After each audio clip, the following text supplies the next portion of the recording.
intéressant. Je dois travailler avec des élèves de maternelle et première surtout. En début d'année, il y a beaucoup d'élèves qui proviennent de familles exogames. Puis je dois les accompagner au niveau de leur vocabulaire. Et c'est sûr que j'interviens directement en classe avec les activités de l'enseignant. Je viens enrichir, je viens donner un coup de pouce. J'aide avec la compréhension. Puis parfois, je vais sortir en clinique aussi pour travailler des choses spécifiques. Mais autant que possible, on reste en salle de classe. Puis dernièrement, mon horaire a changé, mon rôle a changé un peu.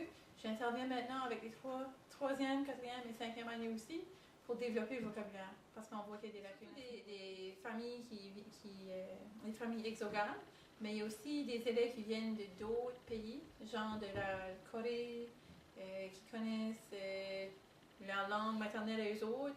Deuxième langue, l'anglais, et la troisième langue, c'est le français. C'est ces élèves-là qu'on doit accompagner de très près. Puis les parents. Souvent, d'après mon expérience, j'étais en première année pour 10, peut-être 12 ans, là, ça fait longtemps.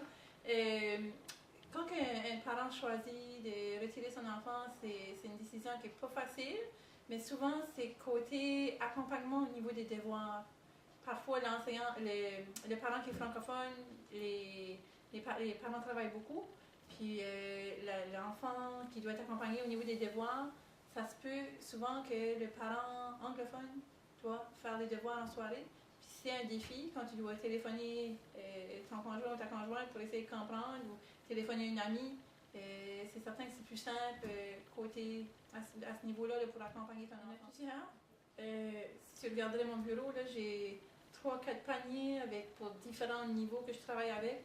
Je trouve que je fais beaucoup de surface. Puis je me promène, j'ai pas besoin d'aller au YMCA, là, je fais de la piste, là, je suis toujours en train de me promener avec mes petits paniers. Des fois, j'oublie mon matériel, je suis obligée de revenir. Des fois, je suis avec les élèves, ah, c'est vrai, j'ai oublié.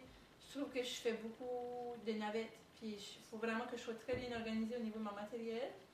Puis, côté communication avec les enseignantes, c'est pas évident. Maternelle première, oui, parce que c'est ça mon bébé, là.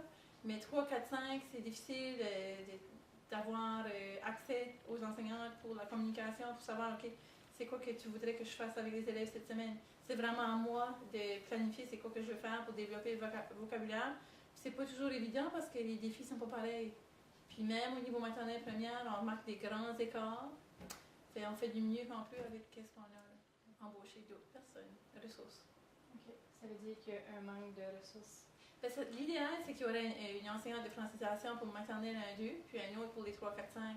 Comme ça, au lieu de faire la surface, tu vas beaucoup plus loin, puis tu vas plus en profondeur, les élèves en profitent. Tu sais, tu peux mieux maximiser les activités.